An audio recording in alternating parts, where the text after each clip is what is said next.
نحمده ونصلي على رسوله الكريم اما بعد فقد قال الله تبارك وتعالى كما ورد في سورة مريم اعوذ بالله من الشيطان الرجيم بسم الله الرحمن الرحيم كافها يا عين صاد ذکر رحمت ربک عبدہ زکریا اذ نادى ربه نداء خفيا قال رب إني وهن العظم مني واشتعل الرأس شيبا ولم أكن بدعائك رب شقيا وإني خفت الموالي من ورائي وكانت امرأتي عاقرا فهب لي من لدنك وليا يرثني ويرث من آل يعقوب واجعله رب رضيا صدق الله العظيم رب اشرح لي صدري ويسر لي امري واحلل عقدة من لساني يفقهوا قولي. یہ سورہ مریم ہے اور اس کے پہلے دو رکوعوں میں جو کافی طویل بھی ہے تقریباً وہی مضامین آئے ہیں جو سورہ آل عمران میں آیات 22 سے 32 سے لے کر 64 تک آ چکے.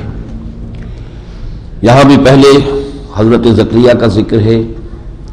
ان کے ہاں ولادت ہوئی حضرت یحییٰ علیہ السلام کی، اس کے باوجود کہ وہ خود بہت بوڑھے تھے اور ان کی بیوی ساری عمر بانجھ رہی تھی. گویا کہ وہ بھی کوئی عام معمول کے مطابق ولادت نہیں تھی. اس تمہید میں حضرت یحییٰ علیہ السلام کی ولادت کا ذکر کرنے کے بعد پھر اب اس کے بعد معاملہ آتا ہے کہ حضرت مریم سلام علیہا کے ہاں حضرت عیسیٰ کی ولادت ہوئی بن باپ کے.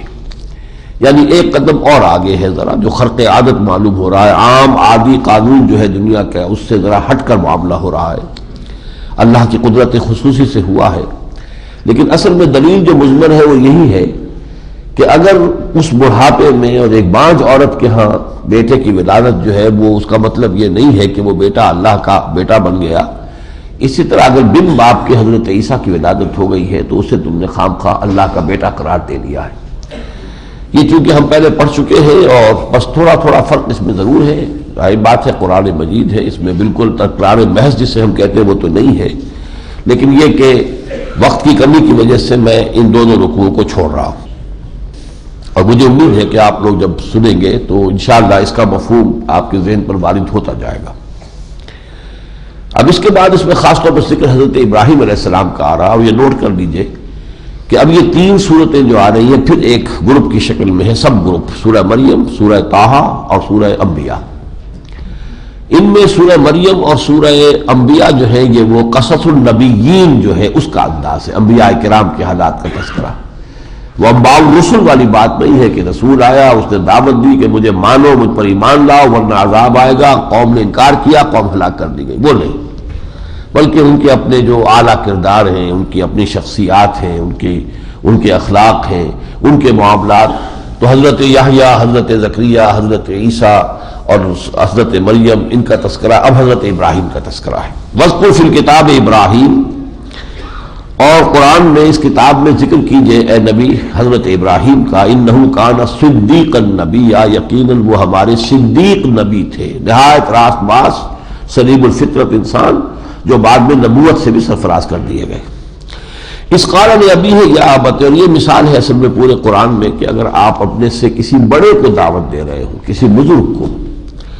اب اس دور میں ہو رہا ہے بہت سے نوجوان ہیں جنہیں اللہ تعالیٰ نے دین کی طرف شغف عطا کر دیا ہے، والدین اس طرح کے نہیں تھے، وہ کسی اور دور کی یادگار ہیں.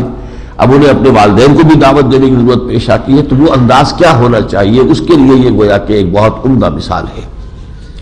اس قال ابی ہے جبکہ کہا انہوں نے اپنے والد سے، یا ابت، ابا جان، لم تعبد ما لا يسمع ولا يبصر ولا يغني عنك شيئا، کیوں آپ پوجتے ہیں اور پرستش کرتے ہیں ان چیزوں کی جو نہ سنتے ہیں نہ دیکھتے ہیں. یہ بت کیا کرتے ہیں اور نہ ہی آپ سے کوئی شے دور کر سکتے، کوئی تکلیف دور نہیں کر سکتے.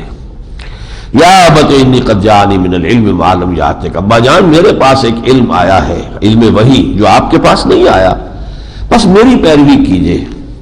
اہدک صراطا سویا، میں آپ کو رہنمائی آپ کی کروں گا سیدھے راستے کی طرف. بظاہر تو ہم کہیں گے کہ الٹی گنگا بہ رہی ہے کہ بیٹا کہہ رہا ہے باپ سے کہ میری پیروی کیجیے، لیکن دلیل انہوں نے پہلے دے دی ہے۔ وحی کا علم میرے پاس آیا ہے، آپ کے پاس نہیں آیا تھا۔ تجرباتی علم آپ کے پاس زیادہ ہوگا، لیکن وحی کا علم میرے پاس آیا۔ یا ابت لا تعبد الشیطان، ابا جان شیطان کی بندگی نہ کیجیے، ان الشیطان کان للرحمن عصیا، یقیناً شیطان جو ہے وہ رحمان کا نافرمان ہے۔ یا ابت انی اخاف ان یمسک عذاب من الرحمن فتکون للشیطان ولیا، ابا جان مجھے بڑا شدید اندیشہ ہے، خوف ہے اس بات کا کہ آپ کو رحمان کی طرف سے کوئی عذاب آپ پکڑے اور پھر آپ شیطان کے ساتھیوں ہی میں سے بن کر رہ جائیں۔ لیکن باپ کا جواب کیا تھا؟ قال راغب انت عن آلہتی یا ابراہیم، کہا اس نے کہ کیا تم میرے ان معبودوں سے سرکشی کر رہے ہو اور ان سے انحراف کر رہے ہو ابراہیم؟ لئن لم تنتہی، اگر تم باز نہ آئے لارجمنک، میں تمہیں رجم کر دوں گا، پتھراؤ کر کے مار دوں گا، واہجرنی ملیا، اور دفع ہو جاؤ میری نگاہوں سے، ہٹ جاؤ، دور چلے جاؤ، کچھ دور کے لیے تو میری نگاہوں سے ہٹ جاؤ۔ قال سلام علیک، لیکن ان کا دیکھیے انداز پھر کیا ہے، انہوں نے کہا سلام علیک، سلامتی ہو آپ پر، ساستغفر لک ربی، میں اپنے رب سے آپ کے لیے استغفار کروں گا، معافی چاہوں گا۔ انہ کان بی حفیہ، یقیناً میرا رب جو ہے مجھ پر بہت مہربان ہے۔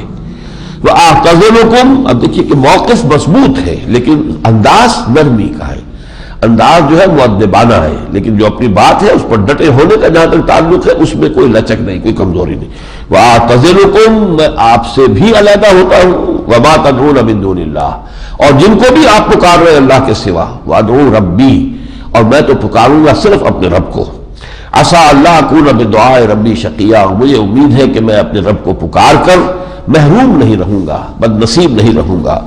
فلما اعتزلہم، جب انہوں نے لا تعلق اختیار کر لی ان سے، وما یعبدون من دون اللہ، اور ان سب سے بھی کہ جن کو وہ پوج رہے تھے اللہ کو چھوڑ کر، وہبنا لہ اسحاق و یعقوب، تو ہم نے اسے عطا فرمایا اسحاق جیسا بیٹا، یعقوب جیسا پوتا، وَكُلًّا جَعَلْنَا نَبِيًّا، اور ان سب کو ہم نے نبوت سے سرفراز فرمایا، وَوَهَبْنَا لَهُم مِّن رَحْمَتِنَا، اور ہم نے ان کو اپنی خاص رحمت جو ہے وہ عطا فرما دی، وَجَعَلْنَا لَهُمْ لِسَانَ صِدْقٍ عَلِيًّا، اور ان کے لیے ہم نے رکھا بہت اونچا تذکرہ، اعلیٰ شہرت جو ہے پوری دنیا کے اندر ان کا تذکرہ جو ہے وہ اچھے شہرت کے ساتھ موجود ہے۔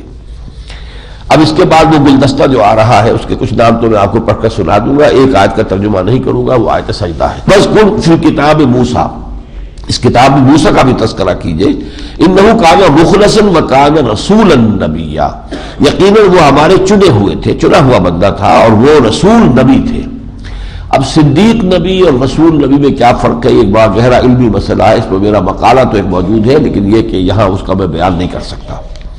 وَنَادَيْنَاهُ مِنْ جَانِبِ الطُّورِ الْأَيْمَنِ، اور اسے ہم نے پکارا تھا پہاڑ کی داہنی جانب سے، وَقَرَّبْنَاهُ نَجِيًّا، اور اسے ہم نے اپنے قریب بلایا تھا اس سے سرگوشی کرنے کے لیے، وَوَهَبْنَا لَهُ مِنْ رَحْمَتِنَا أَخَاهُ هَارُونَ نَبِيًّا، اور اسے ہم نے خاص اپنی رحمت سے اس کو ہم نے عطا کر دیا تھا اس کا بھائی ہارون، اس کو بھی نبی بنا کر۔ انہوں نے کہا تھا وَاجْعَلْ لِي وَزِيرًا مِنْ أَهْلِي هَارُونَ أَخِي، یہ سورہ طٰہٰ کے اندر آ جائے گا جب ہم پڑھیں گے، تو اللہ تعالیٰ نے ان کی دعا قبول کر لی کہ ٹھیک ہے، ان کو بھی نبوت سے سرفراز کیا اور تمہارا ساتھی بنا دیا۔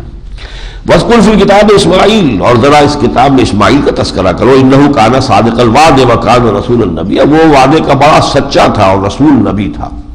اور وعدے کا سچا اس حد تک کہ جب انہوں نے کہا تھا ابا جان جو آپ کو حکم ہو رہا ہے مجھے ذبح کرنے کا، فَفْعَلْ مَا تُؤْمَرُ سَتَجِدُنِی انشاءاللہ صابرا، آپ عنقریب انشاءاللہ مجھے صابر پائیں گے، انہوں نے وعدہ پورا کیا۔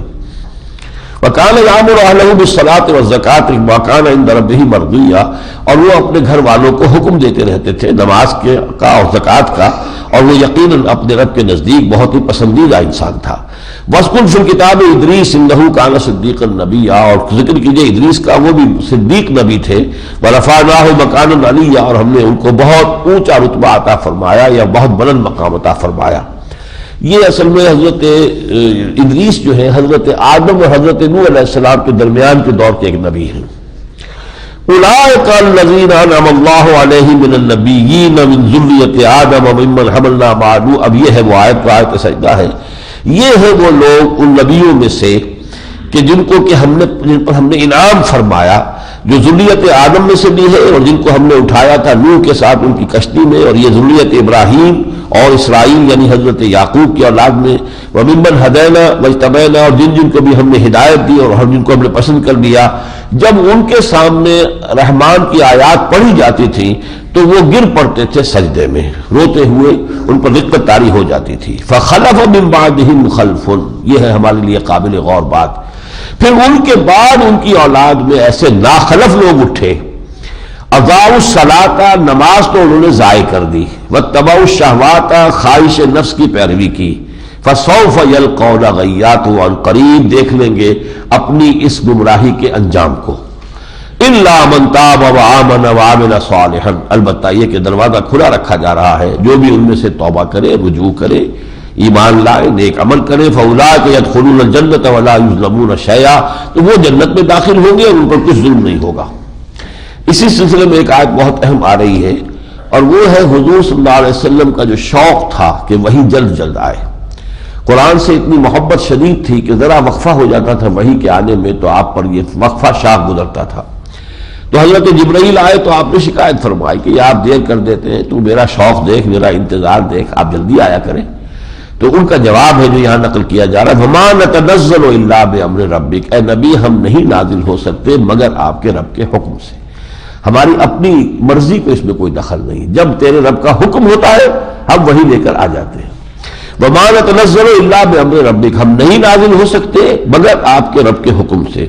لَهُ مَا بَيْنَ أَيْدِينَا وَمَا خَلْفَنَا وَمَا بَيْنَ ذَلِكَ، یہ بڑے جامع الفاظ ہیں۔ اسی کا اختیار ہے ان چیزوں میں بھی جو ہمارے سامنے ہیں، انہی کا اختیار ہے ان چیزوں میں بھی جو ہمارے پیچھے ہیں، اور اسی کا اختیار ہے ان چیزوں میں بھی جو ان دونوں کے مابین ہے۔ ان دونوں کے مابین کون ہے؟ میرے سامنے، میرے پیچھے، درمیان میں کون ہے؟ میں خود۔ یعنی ہمارا پورا وجود جو ہے در حقیقت حکم خداوندی کے تابع ہے، ہماری کوئی حرکت نہیں ہو سکتی امر رب کے بغیر۔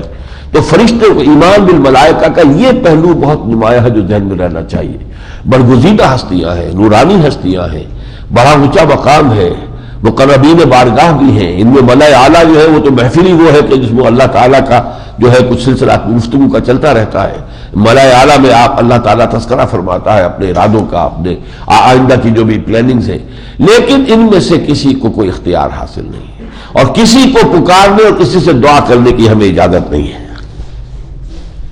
لَهُ مَا بَيْنَ أَيْدِينَا وَمَا خَلْفَنَا وَمَا بَيْنَ ذَلِكَ وَمَا كَانَ رَبُّكَ نَسِيًّا، اور اے نبی آپ کا رب بھولنے والا نہیں ہے۔ یعنی یہ وقفہ جو پڑتا ہے کسی نسیان کی وجہ سے نہیں، کسی بھول کی وجہ سے نہیں ہے، بلکہ یہ در حقیقت حکمت خداوندی کی بنا پر ہے۔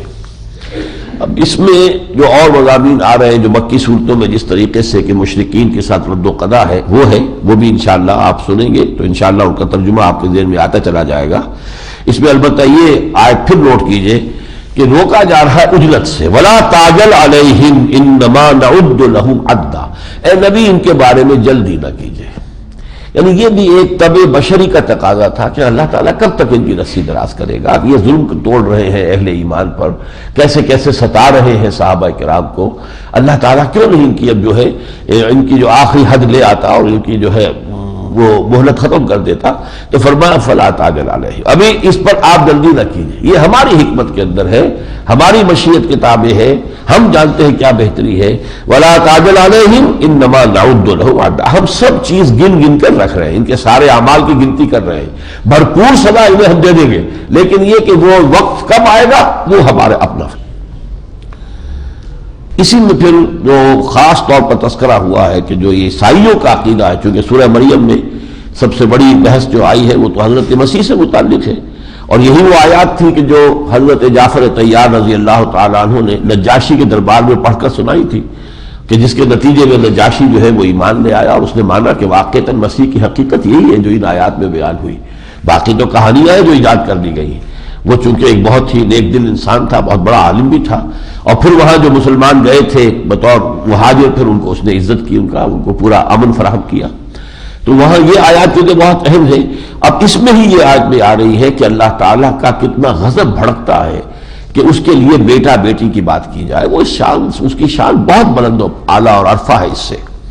فرمایا وقالوا اتخذ الرحمن ولدا، اور یہ کہتے ہیں رحمان نے کسی کو بیٹا بنایا. لقد جئتم شیئا ادا، دیکھو تم بہت بھاری گستاخی کا ارتکاب کر رہے ہو.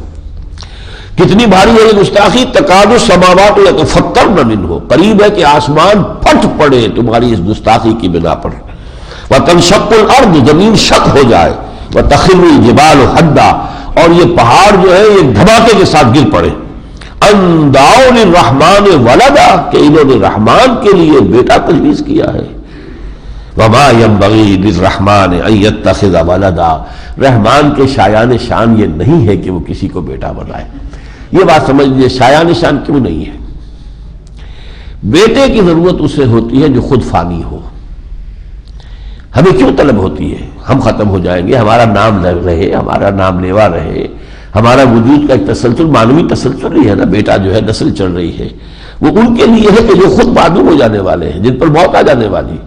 اللہ جو ہے اللہ لا الہ الا هو الحی القیوم، وہ تو زندہ ہے، جاوید ہستی ہے، ہمیشہ ہمیش کی حیات کاملہ اس کی ہے. تو اس کے شایان شان ہی نہیں ہے کہ کوئی بیٹا بیٹی جو ہے اس کے لیے ہو. تو ینبغی کے لفظ کے حوالے سے اس بات کو سمجھیے. وما ینبغی للرحمن ان یتخذ ولدا ان کل من فی السماوات والارض الا آتی الرحمن عبدا، نہیں ہے کوئی بھی شے آسمان اور زمین میں مگر وہ سب کے سب رحمان کی خدمت میں حاضر ہو جائیں گے بندے بن کر. وہ چاہے اولیاء اللہ ہو، چاہے وہ شیخ عبد القادر جیلانی ہو، چاہے وہ کوئی بھی علی حجویری ہو رحمۃ اللہ علیہم، یہ سب آئیں گے بندوں کی حیثیت سے. عیسیٰ ہو، موسیٰ ہو، محمد ہو صلی اللہ علیہ وسلم، سب جو آئیں گے بندوں کی حیثیت سے آئیں گے. کوئی نہیں ہے کہ جو سرکشی کرتا ہوا اس کے دربار میں حاضر ہو. لقد احصاهم وعدهم عدا، اللہ نے ان کو خوب گنا ہوا ہے، تعداد رکھی ہوئی ہے اپنے ہاں، ان کی پوری جو ہے وہ لسٹ موجود ہے. وَكُلُّهُمْ آتِيهِ يَوْمَ الْقِيَامَةِ فَرْدًا، یہ آیت بہت اہم ہے. اور یہ سب کے سب آئیں گے قیامت کے دن اللہ کے حضور میں تو انفرادی حیثیت میں. اللہ کے ہاں محاسبہ انفرادی ہے. دنیا میں اللہ کے عذاب و ثواب کا معاملہ اجتماعی ہوتا ہے. قوموں پر ہلاکت آتی ہے، قوموں پر بربادی آتی ہے. قوموں پر اگر اجتماعی طور پر فساد کا غلبہ ہو جائے تو پھر وہ جو عذاب آتا ہے اس میں گیہوں کے ساتھ گھن بھی پستا ہے. واتقوا فتنة لا تصيبن الذين ظلموا منكم خاصة، یہاں پر تو قوموں پر آتا ہے. قوموں کا محاسبہ دنیا میں ہے، لیکن ایک ایک فرد کا محاسبہ جو ہے وہ آخرت میں. آخرت کا محاسبہ انفرادی ہے. کوئی نہ آپ کے ساتھ ہوگا آپ کی سفارش کرنے والا، نہ کوئی مدد دینے والا، نہ کوئی کسی اعتبار سے آپ کی طرف سے کوئی محاسبہ فیس کر لینا، کوئی نہیں. کوئی لاؤ لشکر نہیں ہوگا، کوئی خدم و حشم نہیں ہوں گے. یہاں آپ کی کوئی بھی حیثیت تھی وہ حیثیت وہاں نہیں ہوگی. آئیں گے تنہا، اکیلے اکیلے. وَكُلُّهُمْ آتِيهِ يَوْمَ الْقِيَامَةِ فَرْدًا إِنَّ الَّذِينَ آمَنُوا وَعَمِلُوا الصَّالِحَاتِ سَيَجْعَلُ لَهُمُ الرَّحْمَنُ وُدًّا، یقیناً وہ لوگ جو ایمان لائے اور جنہوں نے نیک عمل کیے ان قریب رحمان ان کے لیے محبت پیدا فرما دے گا. ابھی تو یہ جو کافر ہیں ان کو ستا رہے ہیں، ان کی دشمنی کر رہے ہیں، ایک وقت آئے گا کہ وہ محبوب ترین بندے بن جائیں گے لوگوں کے نزدیک. اب آپ اندازہ کیجئے صحابہ کرام کے لیے کیا عظمت کا ذکر ہوتا رہتا ہے، کس طریقے سے وہ مسلمانوں کے دلوں کے اندر ان کی محبت ہے. پھر وہاں بھی اس وقت بھی ہو گئی تھی. اور عام طور پر بھی اللہ تعالیٰ کی طرف سے یہ ہے کہ اپنے جس خاص بندے سے وہ محبت کرتا ہے پھر اعلان کر دیتا ہے فرشتوں میں، مجھے اس سے محبت ہے، تم بھی اس سے محبت کرو. اور پھر فرشتے اعلان کر دیتے ہیں. پھر لوگوں کے دلوں میں ایک اس کے لیے محبت پیدا کر دی جاتی ہے، اس کی عظمت اور اس کی جو عقیدت ہے اس کے جذبات پیدا کر دیے جاتے ہیں. یہ ہے سیجعل لہم الرحمن ودا فانما یسرناہ بلسانک، تو اے محمد صلی اللہ علیہ وسلم ہم نے اس قرآن کو آسان کر دیا ہے آپ کی زبان پر. لتبشر بہ المتقین، تاکہ اس کے ذریعے سے آپ بشارت دیں متقیوں کو. وتنذر بہ قوم لدا، اور خبردار کریں اس کے ذریعے سے جھگڑالو لوگوں کو جو اڑے ہوئے ہیں، مجادلے کر رہے ہیں، مباحثے کر رہے ہیں، نہیں مان کے دے رہے، انہیں آپ خبردار کر دیں، وارن کر دیں، لیکن اس قرآن کے ذریعے.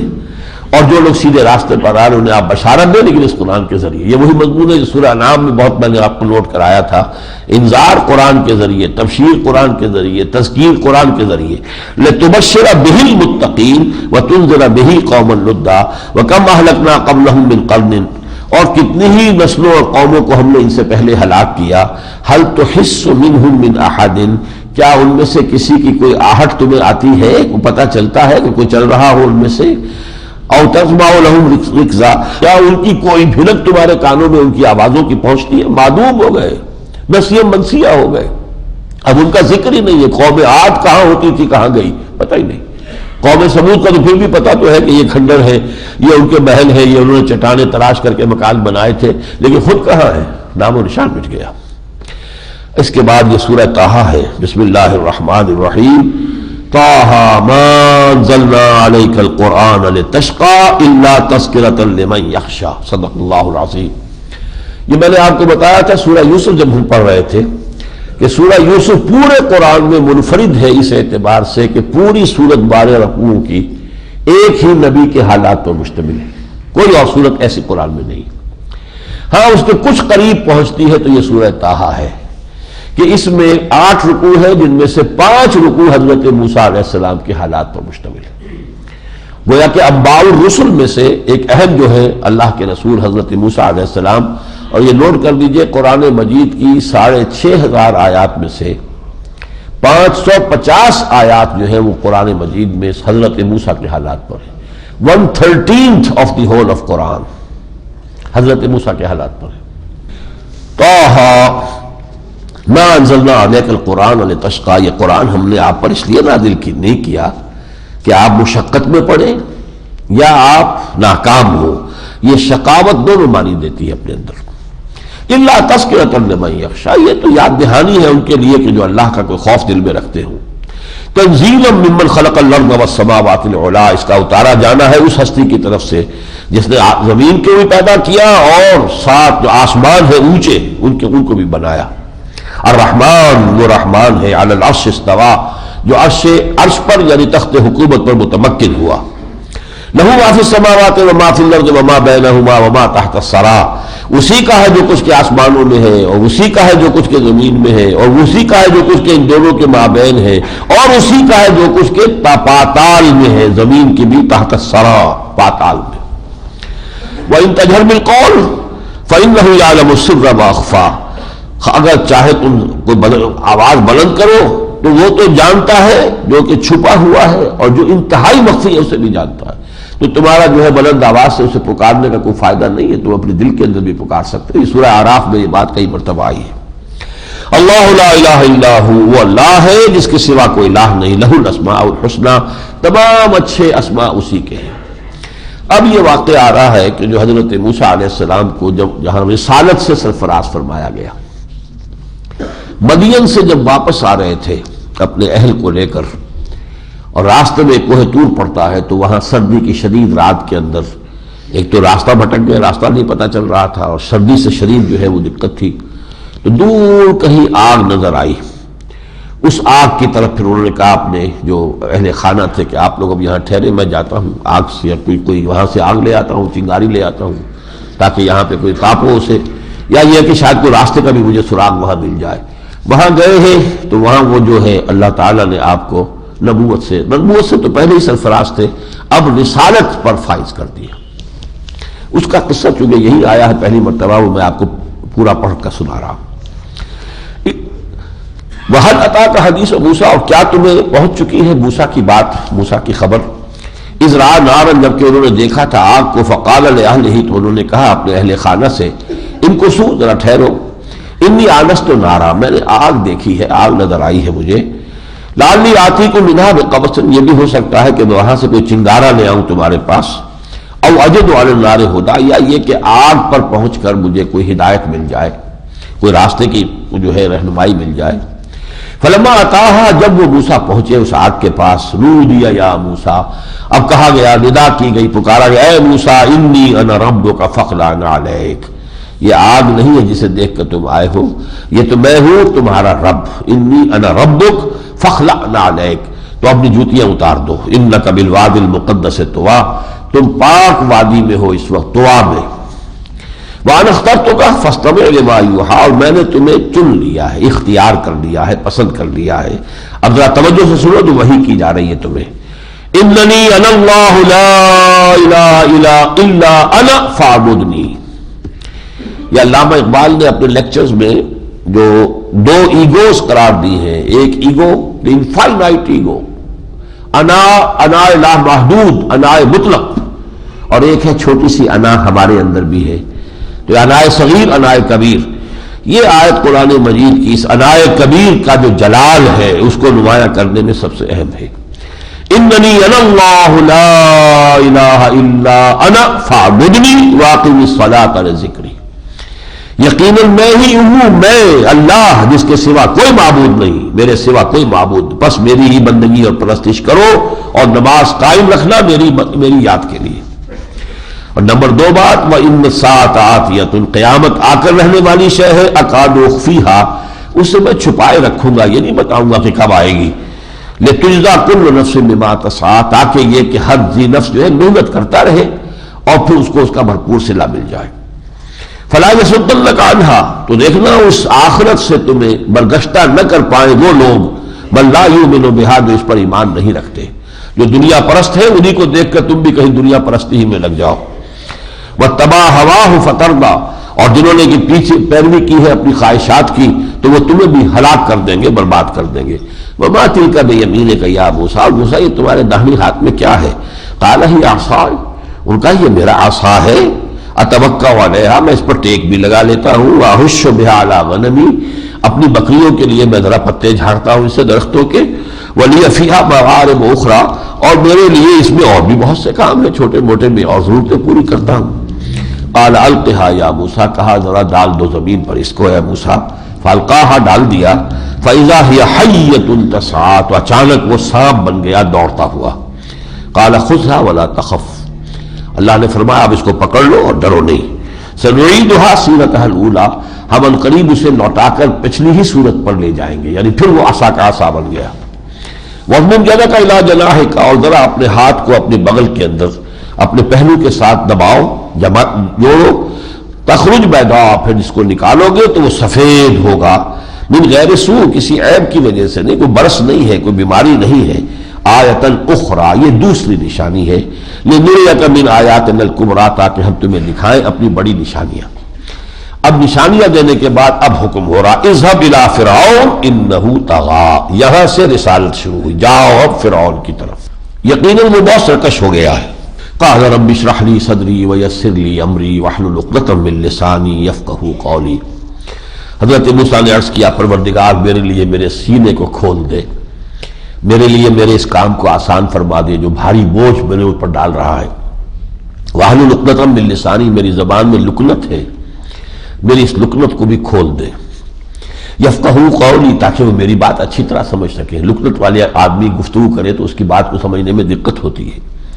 وَاجْعَلْ لِي وَزِيرًا مِّنْ أَهْلِي، اور مجھے ایک میرا مددگار بنا دے، وزر کہتے ہیں بوجھ کو، بوجھ اٹھانے والا، میرا ساتھی ہو جو میرا اس کے اندر ہاتھ بٹائے، میرے اپنے گھر میں سے ہو۔ ہارون اخی، میرے بھائی ہارون کو میرا وزیر بنا دے۔ اشدد بہ اذری، اس کے ذریعے میری کمر کو مضبوط کر دے، مجھے تقویت حاصل ہوگی جب میرا بھائی بھی میرے ساتھ ہوگا۔ واشرکہ فی امری، اور اسے شریک کر دیجئے میرے اس معاملے میں، کہ نسبحک کثیرا، تاکہ ہم تیری تسبیح بھی کریں تو خوب کریں مل کر، ونذکرک کثیرا، تیرا ذکر بھی کریں تو مل کر زیادہ کریں۔ انک کنت بنا بصیرا، یقیناً تو ہمیں ہمارے حالات کو دیکھ رہا ہے۔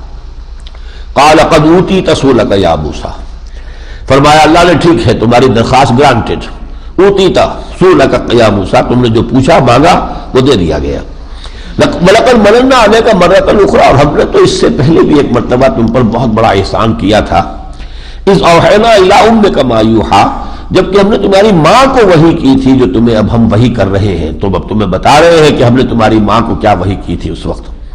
أَنِ اقْذِفِيهِ، وہ جبکہ اعلان عام تھا کہ اسرائیلیوں میں جو بچہ پیدا ہو اسے قتل کر دیا جائے، اور ماں ڈر رہی تھی، اسے دھڑکا تھا۔ أَنِ اقْذِفِيهِ، کہ اسے ذرا فی التابوت، ایک صندوق میں رکھ دو، فَاقْذِفِيهِ فِي الْيَمِّ، اور پھر اس کو دریا میں ڈال دو۔ فَلْيُلْقِهِ الْيَمُّ بِالسَّاحِلِ، دریا جو ہے اس کو پھینک دے گا ساحل پر۔ يَأْخُذْهُ عَدُوٌّ لِّي وَعَدُوٌّ لَّهُ، اور اسے پھر لے لیں گے، یہ امر کا صیغہ ہے، ویسے ترجمہ میں کر رہا ہوں مضارع مستقبل میں، اٹھا لے اس کو، ایک دشمن میرا اور اس کا، دشمن میرا بھی ہے فرعون اور اس کا بھی ہے، لیکن اسی کے ہاتھوں پلواؤں گا میں، اسی کے ہاتھوں اس کی جو ہے نگہداشت کراؤں گا۔ وَأَلْقَيْتُ عَلَيْكَ مَحَبَّةً مِّنِّي، اور اے موسیٰ میں نے تم پر اپنی محبت کا ایک پرتو ڈال دیا۔ یہ خاص مقام ہے، یعنی اللہ تعالیٰ نے کوئی ایسی موہنی صورت بنائی یا حضرت موسیٰ کے شکل میں کچھ ایسی تاثیر کی دل کو موہ لینے والی کہ جو دیکھے وہ گویا کہ اس کا ہو کر رہ جائے، کہ اب وہ جان گیا تھا فرعون کہ یہ ہو سکتا ہے یہ وہی بچہ ہو اور یہ اسرائیلی کوئی بچہ ہے، لیکن یہ کہ وہ دل کے ہاتھوں ہر ایک جو ہے بے بس ہو جاتا ہے، وہ اتنی محبت کا ایک پرتو اللہ نے ڈالا ان پر۔ وَأَلْقَيْتُ عَلَيْكَ مَحَبَّةً مِّنِّي وَلِتُصْنَعَ عَلَىٰ عَيْنِي، تاکہ تمہاری پرورش کی جائے میری نگاہوں کے سامنے۔ اس تمشی اختک فتقول، اور جب کہ تمہاری بہن چل رہی تھی جا رہی تھی، ماں نے کہہ دیا تھا بہن سے کہ ذرا دیکھتی جاؤ کہاں کہاں یہ دریائے نیل یہ جو ہے اب یہ صندوق جو ہے کہاں جا رہا ہے، اور وہ وہاں پہنچی ہوئی تھی جہاں یہ نکالا گیا تھا، اور وہاں جو اب ان کے لیے دوسری جگہ پر آیا ہے، دودھ پلانے والیاں جتنی بلائی گئی کسی کے دودھ کو منہ میں بھی نہیں لیا انہوں نے، پینا تو درکنار ہے۔ اس نے کہا میں ایک عورت کو سے واقف ہوں، آپ کہیں تو میں بلا دوں، وہ شاید اس کو دودھ پلا سکے۔ اپنی ماں کو لے آئی اور فوراً جو ہے حضرت موسیٰ نے ان کا دودھ پی لیا۔ اس طرح اللہ تعالیٰ نے لوٹا بھی دیا اپنی ماں کے پاس ہی حضرت موسیٰ کو۔ فَتَقُولُ هَلْ أَدُلُّكُمْ عَلَىٰ مَن يَكْفُلُهُ، اس بہن نے کہا کہ کیا میں آپ کی رہنمائی کروں ایک ایسے گھر والوں کی طرف جو اس کی کفالت کریں گے، اسے پالیں گے۔ فَرَجَعْنَاكَ إِلَىٰ أُمِّكَ، تو ہم نے لوٹا دیا تمہیں تمہاری ماں کی طرف، کہ تقر عینها، تاکہ اس کی آنکھ ٹھنڈی رہے، ولا تحزن، اور وہ رنجیدہ اور غمگین نہ ہو۔ وقتلت نفسا فنجیناک من الغم، پھر تم سے ایک قتل بھی ہو گیا تھا، ایک قبطی کو تم نے قتل کر دیا۔ یہ سورہ قصص میں آئے گا پورا واقعہ۔ وفتناک فتونا، اور پھر ہم نے تمہیں بہت سی آزمائشوں میں سے گزارا ہے۔ ظاہر بات ہے اس کے بعد جو سفر کیا ہے، پورا مدین پہنچے ہیں، صحرائے سینا کو پیدل کراس کیا ہے، تنہا ایک انسان نے، تو یہ تم بڑی آزمائشوں میں سے گزرے ہیں۔ فلبثت سنین فی اہل مدین، اور پھر کئی سال اے موسیٰ تم رہے ہو اہل مدین میں۔ ثم جئت علی قدری یا موسیٰ، پھر اے موسیٰ جو یہاں تم آئے ہو تو یہ ہماری تقدیر تمہیں لے کر آئی ہے، ہمارا یہ نوشتہ تھا کہ تم یہاں پہنچو، اور یہ سارا ہم نے تمہیں تیار کیا۔ وَاصْطَنَعْتُكَ لِنَفْسِي، میں نے تمہیں تیار کیا ہے اپنے لیے، ایک مشن ہے جو تمہارے حوالے کیا جانا ہے۔ یہ ایسے ہی نہیں ہو گیا ہے کہ بچہ نکل آیا دریائے نیل سے اور وہ پل بھی گیا اور سب ہو گیا، یہ ہماری جو ہے یہ ایک تدبیر تھی کہ جس کو ہم نے اس طرح پورا کیا ہے۔ اِذْهَبْ أَنْتَ وَأَخُوكَ بِآيَاتِي وَلَا تَنِيَا فِي ذِكْرِي، جاؤ تم اور تمہارا بھائی میری یہ نشانیاں لے کر، میرے یہ معجزات لے کر، اور دیکھنا میری یاد میں سستی نہ کرنا۔ اقم الصلاۃ لذکری پہلے بھی آ گیا تھا، ولا تنیا فی ذکری، یاد رکھنا مجھے، اس لیے کہ میری یاد ہی سے تمہیں تقویت حاصل ہوگی، تمہارے اندر صبر کا مادہ پیدا ہوگا۔ اذهبا الی فرعون انہ طغی، جاؤ اور دونوں تم فرعون کے پاس، وہ بہت سرکش ہو گیا۔ فقولا، دوبارہ انہوں نے کہا، فقولا لہ قولا لینا، جا کے فرعون سے بات کرنا نرم، لعلہ یتذکر او یخشی، شاید کہ وہ نصیحت اخذ کر لے، وہ واقعتاً اس پر نصیحت اثر انداز ہو جائے، یا اس میں کوئی واقعی دل میں خوف پیدا ہو ہی جائے۔ قالا، دونوں نے کہا، ربنا اننا نخاف ان یفرط علینا او یطغی، پروردگار ہمارے، ہمیں تو اندیشہ یہ ہے کہ وہ ہم پر بھڑک اٹھے گا ایک دم اور کوئی زیادتی کرے گا، وہ تو بڑا جلالی آدمی ہے، اور ہم جائیں گے اس کے پاس اور ہم کہیں گے ہم اللہ کے فرستادے نمائندے بن کر آئے ہیں، ہمیں تو بڑا اندیشہ ہے کہ وہ ہم پر کوئی بہت زبردست کوئی تعدی کرے، زیادتی کرے۔ قال لا تخافا، اللہ نے کہا ڈرو نہیں، اننی معکما اسمع و ارى، میں تم دونوں کے ساتھ ہوں، سنتا بھی رہوں گا ہر شے کو، دیکھتا بھی رہوں گا۔ فاتیاہ، جاؤ دونوں اس کے پاس، فقولا انا رسول ربک فارسل معنا بنی اسرائیل، تو کہو ہم دونوں اللہ کے فرستادے پیغامبر ہیں تمہاری طرف، پس بھیج دو ہمارے ساتھ بنی اسرائیل کو، ولا تعذبہم، اب ان کو مت ستاؤ، قد جئناک بآیۃ من ربک، ہم تمہارے رب کی طرف سے نشانیاں لے کر آئے ہیں، والسلام علی من اتبع الہدی، اور سلامتی تو انہی کے لیے ہے کہ جو اللہ کی ہدایت کی پیروی کرے۔ انا قد اوحی الینا، اور یہ ہم پر وحی کر دیا گیا ہے، ان العذاب علی من کذب وتولی، کہ عذاب اور پکڑ اور سزا آ کر رہے گی اس پر کہ جو تکذیب کرے گا اور پیٹھ موڑ لے گا۔ اب گویا کہ یہاں سے وہ پہنچ گئے ہیں حضرت موسیٰ اور حضرت ہارون فرعون کے دربار میں، اور دعوت پیش کر دی ہے۔ قال، اب جواب دے رہا ہے موسیٰ، فمن ربکما یا موسیٰ، یہ کون ہے تمہارا رب جس کا تم کہتے ہو کہ اس نے تمہیں رسول بنا کر بھیجا ہے، تو تم دونوں کا وہ رب کون ہے؟ فمن ربکما یا موسیٰ، قال ربنا الذی اعطی کل شیء خلقہ ثم ہدی، وہ کہا بھیا ہمارا رب وہ ہے جس نے ہر شے کو اس کی خلقت عطا کی اور پھر ہدایت دے دی، یعنی جو جبلی ہدایت ہے ہر شے کے اندر، حیوانات میں جبلی ہدایت ہے۔ اب آپ کو معلوم ہے کہ بکری گوشت کی طرف دیکھے گی بھی نہیں اور گھاس کھائے گی یا کچھ اور چیزیں پتے کھائے گی، اور وہ جو شیر ہے وہ کسی اور شے کو دیکھے گا ہی نہیں، اس کے لیے گوشت ہی گوشت۔ تو یہ ساری چیزیں ان کی جبلت کے اندر ہے، اللہ نے ہر شے کو بنایا ہے، اور ایک جبلی ہدایت جو ہے جیسے بچہ پیدا ہوتا ہی ماں کی چھاتی سے وہ دودھ پینا شروع کر دیتا ہے، اگر کہیں سے معلوم ہوتا ہے ٹریننگ لے کے آیا ہوا کسی جگہ سے خاص طور پر کہ آتے ہی اسے معلوم ہے کہ میرا رزق کہاں ہے، تو یہ اللہ نے جبلی ہدایت ہر شے کو دی ہوئی ہے۔ الذی خلق فسوی ثم قدر فہدی، تو یہ چیزیں جو ہے 4 الفاظ آتے ہیں، بعد میں پڑھیں گے ان کو۔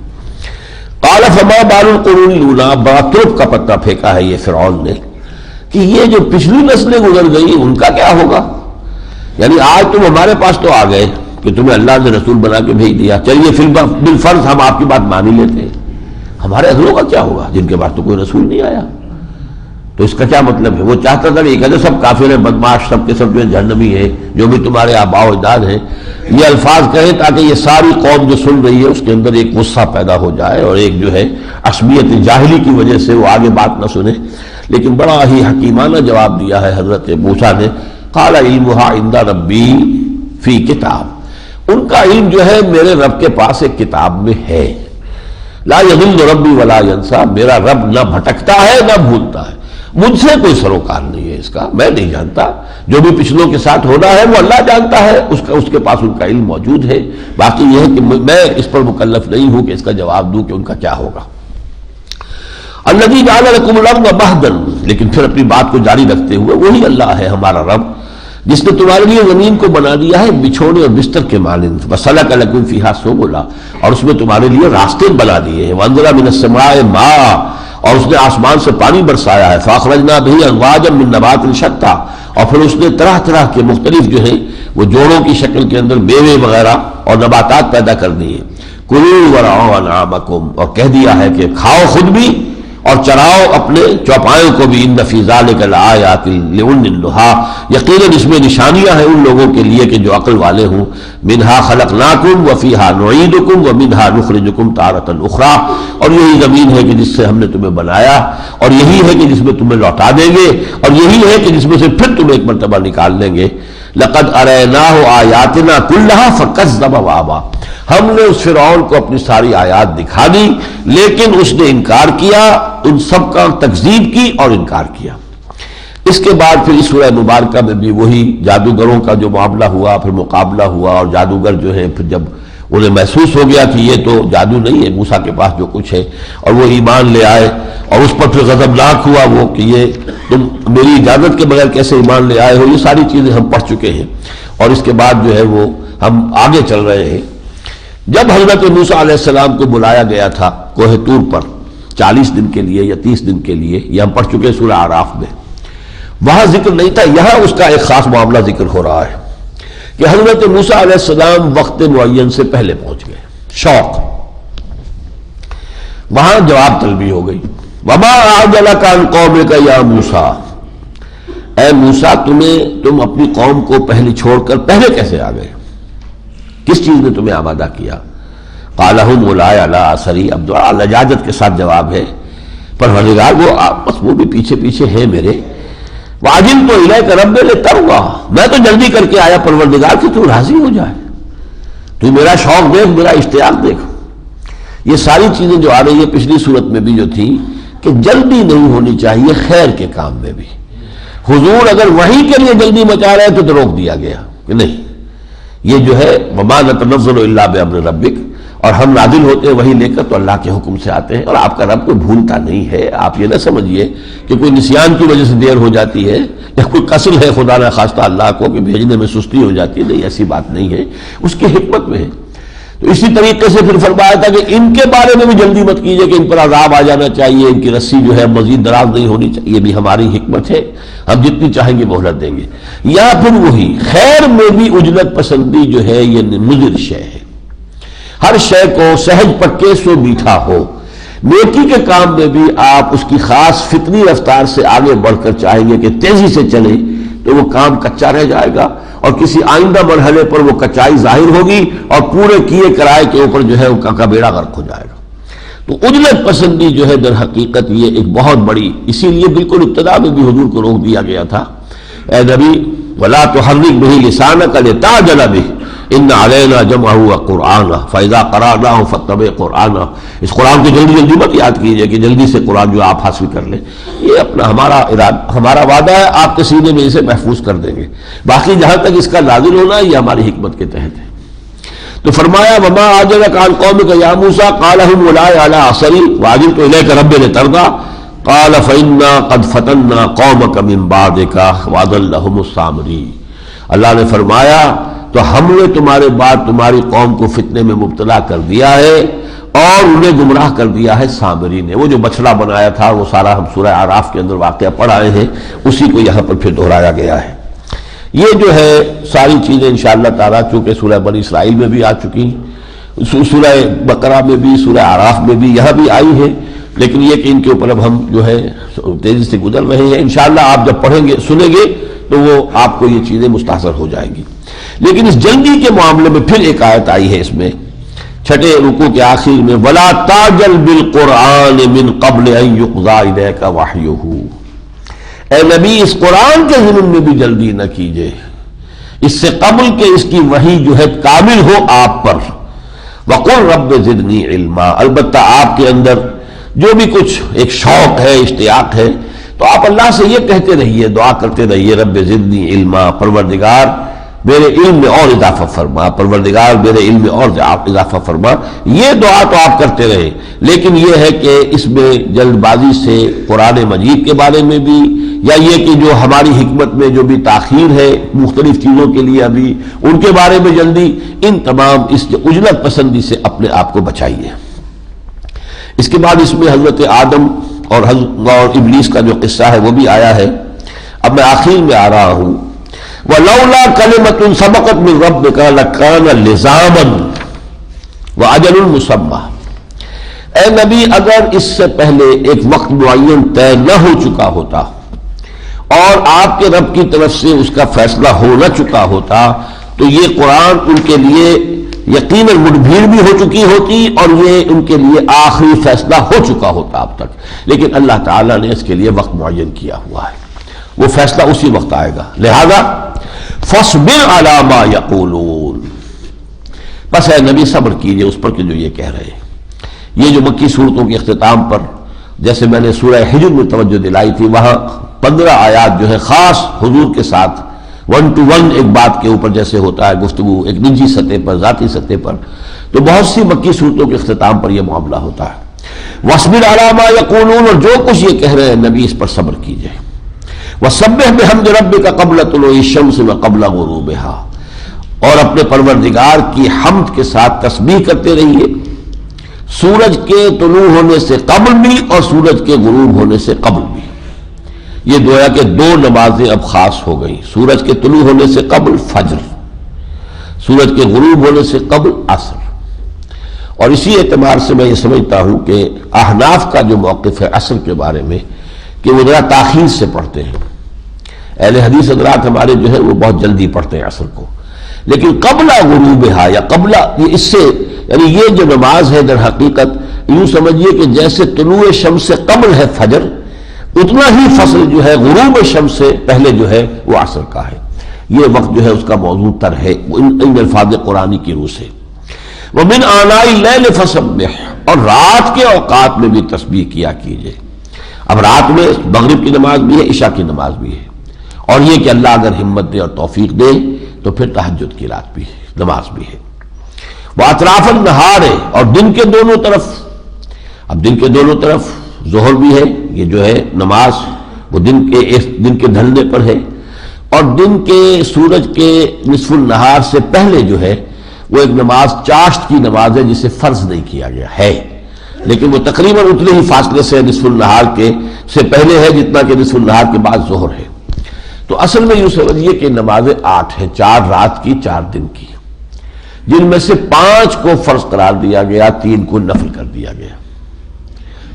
جو یہ 4 ہے دن کی، اس میں اشراق سورج کے طلوع ہونے کے بعد جبکہ روشنی پھیل جائے. اشراق ہے، پھر چاشت ہے، پھر ظہر ہے، پھر عصر ہے. یہ 4 ہو گئے دن کے میں.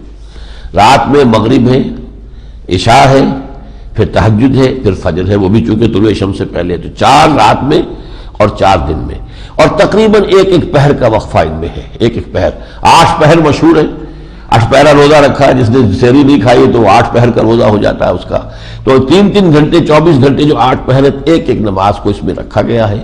البتہ یہ حکمت خداوندی ہے، 5 نمازوں کو فرض کیا گیا اور فجر سے لے کر ظہر تک کے وقفے کو خالی چھوڑ دیا گیا معاش کی جد و جہد کے لیے، کہ اس میں جن کے لیے بھاگ دوڑ ہے وہ اس میں پوری محنت کر سکیں اپنے معاش کے لیے.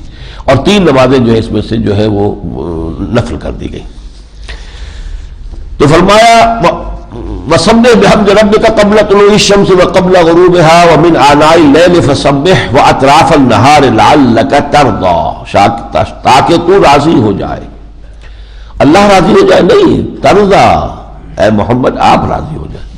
یعنی ظاہر بات ہے کہ یہ راضی ہونا جو ہے یہ 2 طرفہ ہے.